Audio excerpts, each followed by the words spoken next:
감사합니다. 귀한 찬양. 할렐루야. 하나님 살아계십니다. 살아계신 그 하나님의 은혜와 평강과 축복이 우리 모두 가운데 풍성하게 되기를 주의 이름으로 축복합니다. 우리 교과서에도 있었던 그 프로스트라고 하는 시인이 쓴 가지 않은 길이라고 하는 시를 아마 기억하시리라고 생각이 되어집니다. 속으로 난 잡은 길이 있었습니다. 그리고 두 갈래 길에서 나는 이미 가지 않은 길을 택했습니다. 그리고 끝나는 시 우리가 아마 기억하시리라고 생각이 되어집니다. 누구나 다 우리는 선택의 문제를 생각하게 되고 그리고 그 길에서 어떤 선택을 하게 되죠. 아주 작은 일상부터 생각해 보면 뭐 일어날지 말아야 될지를 선택하고 언제 일어나야 될지를 선택하고 또 외출을 하려고 하면 뭐 저 같은 경우는 저희 아내가 다 넥타이를 골라주지만 골라줄 때 방에 들어가서 한 1분 이상 걸리는 거 보면 고민을 하잖아요. 이제 어떤 넥타이를 골라줄 것인가 하는 것. 또 여자분들 중에는 오늘은 어떤 스카프를 메고 나갈 것인가 또 어떤 가방을 메고 나갈 것인가. 세 분 정도는 가방이 하나밖에 없는데 뭘 고민을 해 이러는 분들이 있는 것 같아요. 어찌됐든 고민하잖아요. 또 신발장 앞에 와서는 어떤 신발을 신고 나갈 것인가 뭐 이런 거 고민하죠. 그리고 선택하고 그 선택에 따라서 우리의 삶을 이어가게 되어줍니다. 그런데 그 선택을 하면서 가장 쉬운 방법은 뭘까? 선택의 기준이 분명하고 나면 사실은 그 선택이 되게 쉽다는 거죠. 우리가 잘 아는 스티브 잡스라고 하는 분이 있는데 이분은 늘 똑같은 옷만 입어요. 그죠? 청바지. 모르시는군요. 이 사람은 몰라도 괜찮습니다.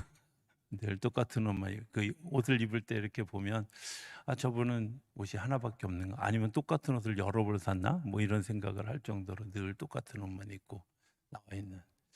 어떤 때는 혹시 저분은 그냥 사진 한 장 찍어놓고 기자들이 돌리나? 이런 생각을 하기도 할 만큼 똑같은 옷을 입습니다. 어느 날 스티브 잡스의 인터뷰에서 이런 것을 자기는 자기가 옷을 입는 시간의 선택을 절약하기 위해서 하나만 입는다고.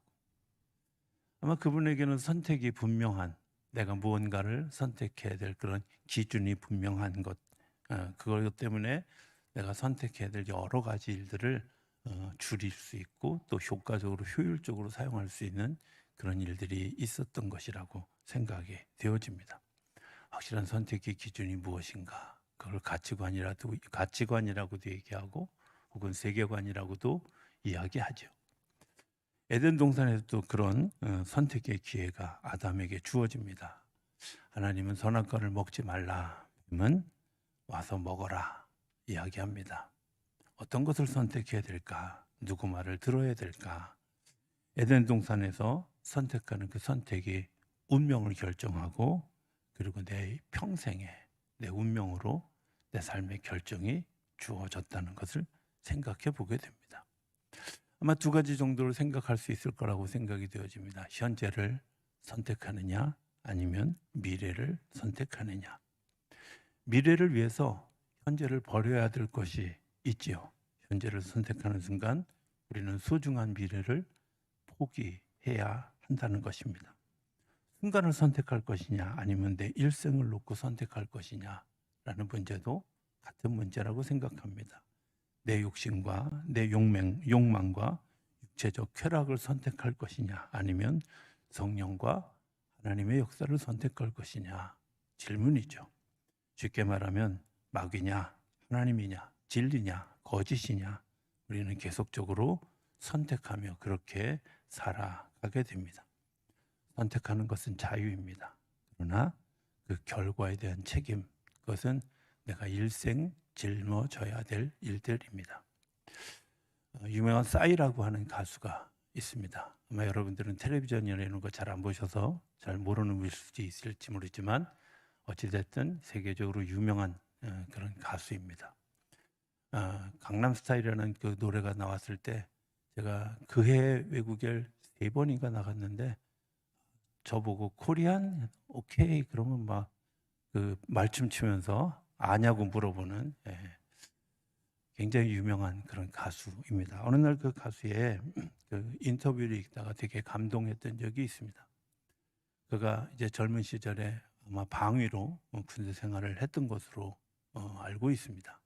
그런데 군에 있을 때는 어느 그 돈을 버는 활동도 하면 안 됩니다. 왜? 군에서 월급이 나오기도 하고요.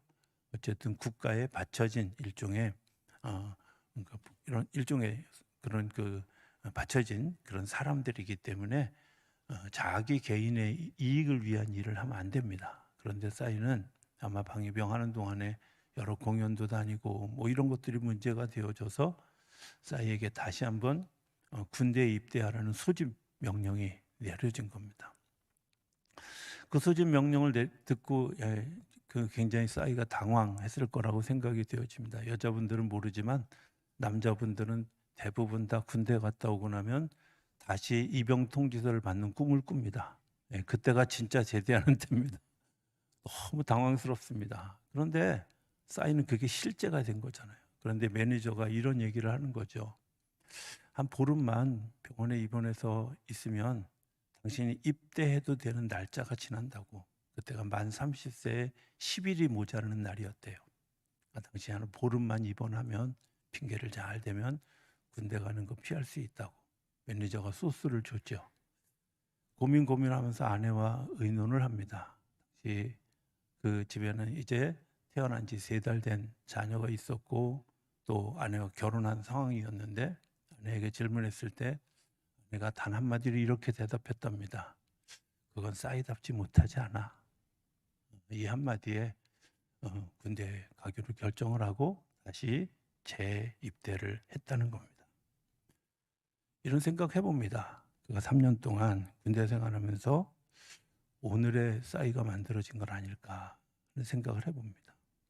그에게 최고의 대학은 오면 어쩌면 군대라고 하는 학교에서 그의 삶이 만들어졌는데 거기서 견디고 배우고 익힌 것들이 세계적인 가수가 되는 길이 아니었을까 하는 생각을 해보게 됩니다.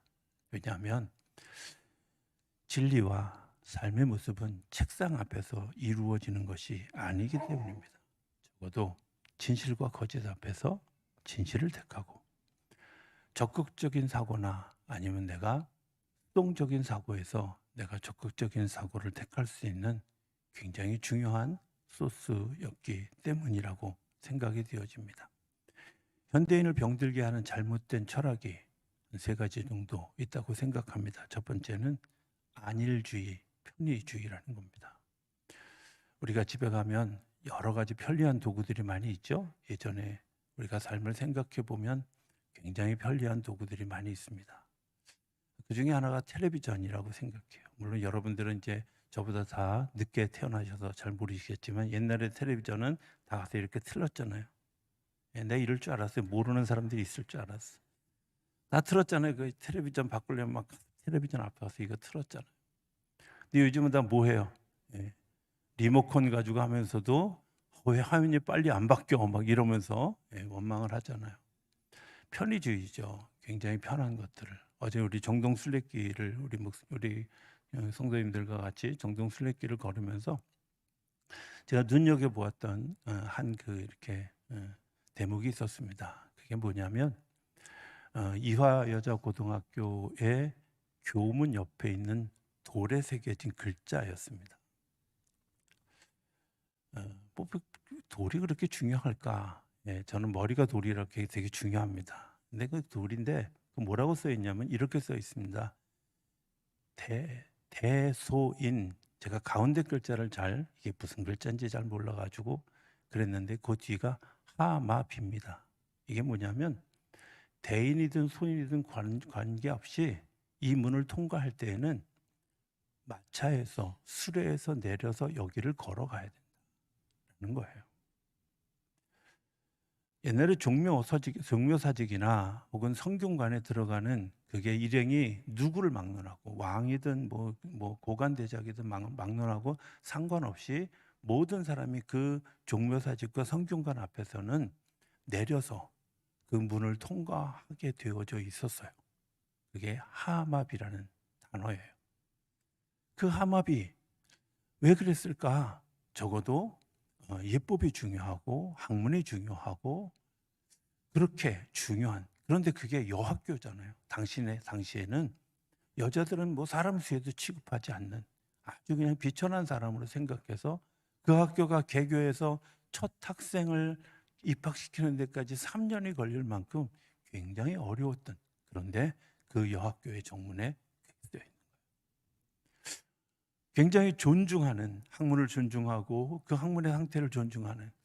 그런데 그러면서 한편 생각을 해봅니다. 요즘 우리는 어떨까 하는 생각을 해보게 되죠. 정말 그런 학문에 대한 존중이 있고 그런 이해가 있는가. 아마 편의주의 때문에 이래도 좋고 저래도 좋고 하다 보니까 그런 것들을 다 잊어버린 것은 아닐까 하는 생각을 하게 되어졌습니다. 두 번째는 상대주의라는 겁니다. 여기에 굉장히 무서운 철학이 있습니다. 변화하는 것만 존재하고 모든 것은 변한다고 생각하고 모든 것은 진화한다고 생각하고 모든 것은 다 변할 거라는, 그러면서 절대라는 것은 없다라고 이야기합니다. 그럴까요? 절대 변하지 않는 게 없을까요? 생각해 보면 절대 변하지 않는 것들이 있습니다. 우리가 경험하는 거죠. 예. 이미 설날 떡국 드셨죠? 예. 한 살 더 늙으신 거 아시죠? 변하지 않습니다. 그거는 아무리 포장을 하고 아무리 꾸며도 드는 나이는 후퇴하지 않습니다. 또 하나 우리가 아직 경험하지 않았지만 곧 죽을 거라는 겁니다. 누구나 다 죽을 수밖에 없다는 겁니다. 세상 다 변하고 모든 것이 다 변한 것 같지만 변하지 않는 특별한 진리들이 우리 안에 있는 거죠. 그리고 내가 죽음이 끝나고 나면 하나님의 심판대 앞에 서게 될 것이라는 사실은 정해져 있는 일들입니다. 변하지 않는 거죠.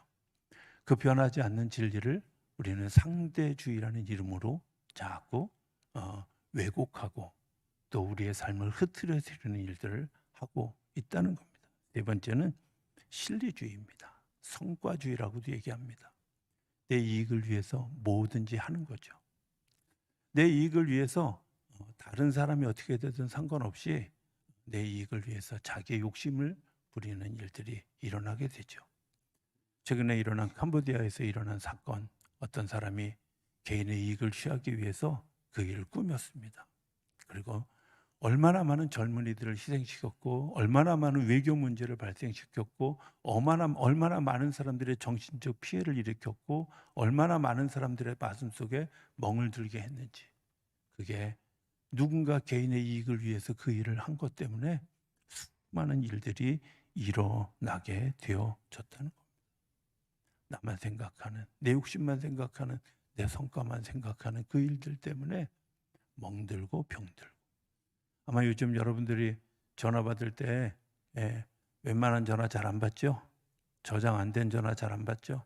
가끔 우리 성도님들이 제 전화 안 받는 분들이 있더라고요. 제가 속으로 아니 담임 목사 저장도 안 해놨구만. 그리고 또 자수를 해요. 그 다음에 나중에 한 서너 번 전화하면 아유 목사님인지 몰랐어요. 이거 저장 안 했다는 거지, 그죠? 제가 다 간첩 잡듯이 다 알아내요. 근데요, 왜 안 받을까요? 보이스피싱에 속아본 경험이 있으니까. 여러분들이 이게 사람을 병들게 하고 멍들게 하는 겁니다. 욕심을 부리는 일들, 이런 것들 때문에 우리 안에 상처는 마음을 가지게 된다는 거죠. 예수님이 이에 대해서 이렇게 처방합니다. 너에게 오리를 가져가면 10리를 가라. 겉옷을 달라고 하거든 속옷까지 내어주라. 이야기하죠. 교육학적으로 생각해 보면 이렇습니다. 자녀가 엄마 10,000원 주세요. 그러는데 뭐에 쓰려고? 그리고 막 다 물어보고 난 다음에 8,000원이면 돼 하고 8,000원만 주면 자녀가 나오면서 뭐라 그럴까요? 돈 벌기 힘들다. 돈 받기 힘들다. 이럴 거 아니에요. 근데 묻지도 않고 15,000원 주면 어떻게 생각할까요? 어떤 게 더 효율적이라고 생각하세요? 자녀가 야, 돈 벌기 힘들어 이런 생각을 가지면 절대 부모에게 감사한 마음 없습니다. 돈은 받았는데 감사한 마음은 없습니다. 은혜를 입은 것이 감사한 거지. 예, 은혜 입자. 하나님은 늘 우리에게 기도할 때 기도한 것보다 더하게 주십니다. 이유가 뭘까요? 감사하라고. 그게 하나님의 은혜죠. 우리가 늘 경험하죠. 내가 기도한 것보다, 내가 생각했던 것보다 더 확실하게, 더 크게, 더 놀랍게 이루어진 그런 일들.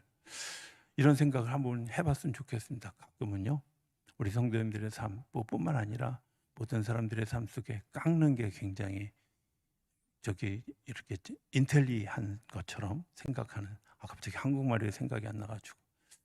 네. 여러분들 그거 되게 그런 사람들이 있잖아요. 그런데 이렇게 생각을 해보세요. 하나님이 여러분들에게 주실 은혜를 깎고 준다고 생각해요.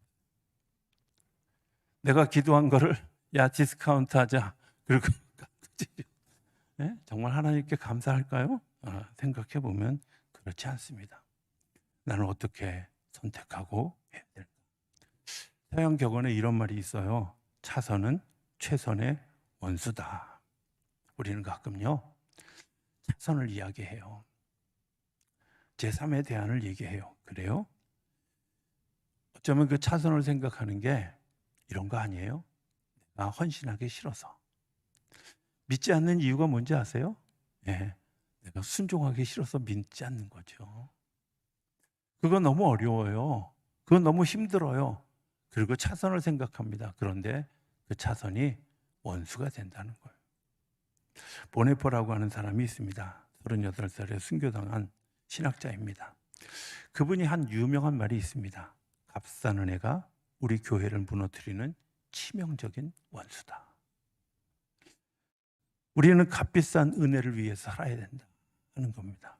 값싼 은혜, 비싼 은혜. 은혜는 은혜죠. 하나님 우리에게 은혜를 베풀어 주셔요.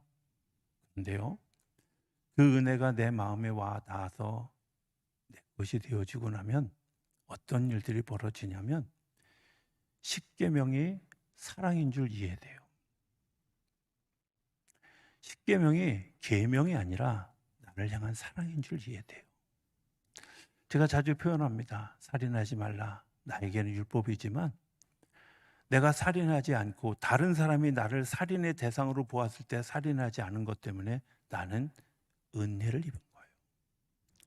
도둑질하지 말라. 나에게는 율법인지 모르지만 다른 사람들이 내 물건을 도둑질하지 않은 것 때문에 내가 누리고 있는 평안함과 기쁨이 사실은 하나님이 우리에게 주시기를 원하시는 사랑이라는 거예요.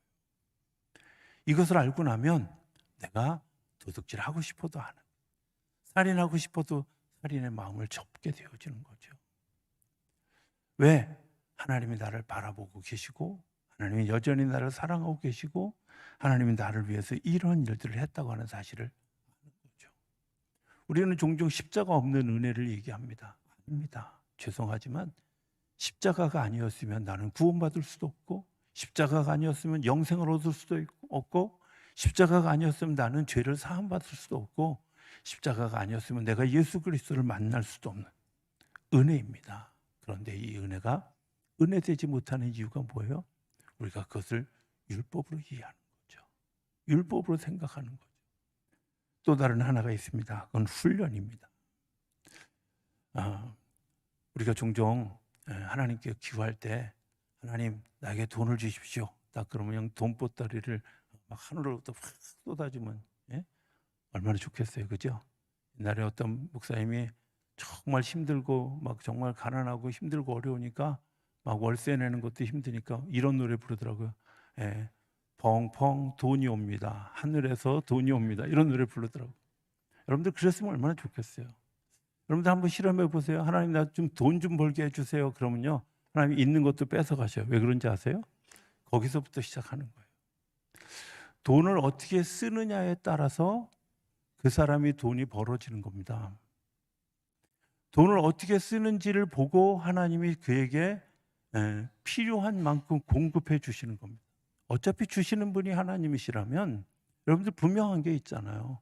뭐예요? 내가 얼만큼 쓰느냐에 따라서 주님이 공급해 주시는 거예요. 우리가 잘 아는 5만 번 기도하는 그분이요 뭐 하느냐고 하나님께 구했어요. 뭐 하느냐 5만 번이나 기도했어요. 네, 고아들 2만 명 키우려고. 그들을 세우고 그들을 파송하고 그들을 돌보고 그들을 세우느냐고 그에게 하나님께 기도했어요. 하나님 넉넉하게 주셔요. 늘 테레사의 기도가 뭐였어요? 가난한 사람들, 억눌린 사람들, 그 사람들을 내가 돌보고 그 사람들을 돌보기 위해서 하나님께 구할 때 단 한 번도 하나님 외면하지 않으셨어요. 내가 어떻게 돈을 쓰느냐에 따라서 하나님이 나에게 주신. 하나님 내가 가지고 있겠습니다. 내가 더 소유하겠습니다. 죄송하지만 있는 것도 뺏어가십니다.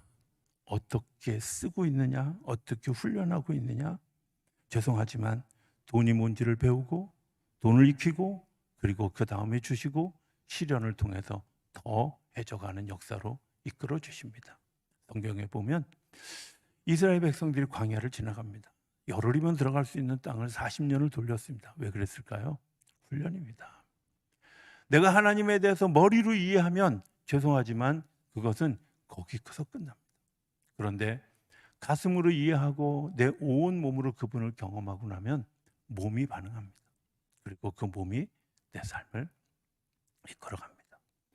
어젯밤에 갑자기 자려고 그러는데 우리 아들이 오늘 무슨 설교를 해야 되는지 갑자기 저한테 와서 물어봐요. 아빠 말씀이 무기예요? 힘이에요?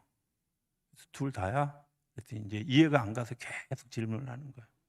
제가 이렇게 대답을 했습니다. 말씀이 힘이다, 무기다, 능력이다라고 이야기하는 것에는 그 말씀이 내 세계관이 되어지는 거죠. 어떤 세계관? 내가 세상을 전쟁터로 보고 있으면 싸우는 무기지만 그것은 사람을 죽여요. 그건 무기가 아니에요.